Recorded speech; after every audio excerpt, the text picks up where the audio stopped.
দাভোসে অজয় বাংলা এবং নন্দন নীলেকানির মধ্যে একটা ডিবেট দেখার সুযোগ হলো। তো নীলেকানি বলছেন যে ভারতের যেসব স্ট্যাক তারা তৈরি করেছেন সেখানে একটা স্ট্রিট ভেন্ডারও তার নিজের ব্যবসা শুরু করতে পারবে, সে জব সৃষ্টি করতে পারবে, and he is right in a way. ঠিকই বলছেন, কিন্তু অজয় বাংলা যেটা বলছেন এটা খুব ইম্পর্ট্যান্ট ব্যাপার। উনি বললেন যে সবই তো হবে বাবা, কিন্তু মুশকিল হচ্ছে এই যে যে প্রচুর হোয়াইট কালার জব তো চলে যাবে, কারণ এটা নিয়ে তো কোনো সন্দেহ নেই। আজকে ব্যাংকে, যেখানে একটা ব্যাংকে 15,000 কর্মী লাগছে, সে 15,000 কর্মীর মধ্যে 14,000 কর্মীর জবই তো আউটডেটেড হয়ে যাবে এর জন্য, তা লাগবে না। So how will you replace those 14,000 people, right? কারণ এতদিন ধরে তুমি লোকজনকে, অজয় ভাঙড়া এটা বলছেন যে এতদিন ধরে তুমি ইন্ডিয়ার লোকজনকে বলছো যে পড়াশোনা করো, ভালো রেজাল্ট করো, ভালো মার্কস পাও, তোমার একটা ভালো সুরাহা হবে।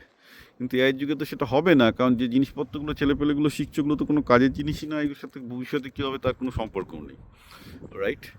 তা উনি একটা অজয় ভাঙড়া একটা মানে ইনডিরেক্টলি বলছেন, ডিরেক্টলি বলেননি, মানে মোটামুটি আলোচনাটাকে সামারাইজ করলে এইভাবে হবে যে যে ছেলেগুলো সেসব এমএসসি বিটেক এমটেক পিএইচডি করে গেছে, তুমি বলবে যে তাকে স্ট্রিট ভেন্ডার নিয়ে তুমি তাকে গভর্নমেন্ট তাকে গল্প শোনাবে যে তুমি একটা রাস্তায় একটা পেঁয়াজি ভাজার দোকান দাও, একটা আলু ভাজা বাঁকার দোকান দাও। যদিও এটা নিয়ে কোনো সন্দেহ নেই যে এখন রাস্তায় যারা তেলে ভাজার দোকান দেয় তারা পিএইচডি করা লোকজন, যারা মানে 20-30 হাজার টাকায় বেসরকারি কলেজগুলোতে চাকরি করছে তার থেকে বেশি ইনকাম করে, উইচ ইজ ট্রু। কিন্তু কোশ্চেন হচ্ছে সেটা তো বলা যায় না একটা সরকারের পক্ষ থেকে পলিসি হিসাবে।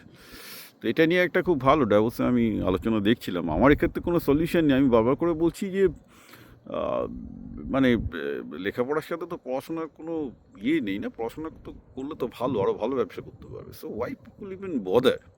শুধু একটা জিনিসই দরকার, ছোটোবেলা থেকে যেন লোকজন, আমি বলবো যেন আহ, আহ, করে আর কি, মানে ছোটোবেলা থেকে কিন্তু যাতে লোকজন মানে ব্যবসা করা শুরু করে।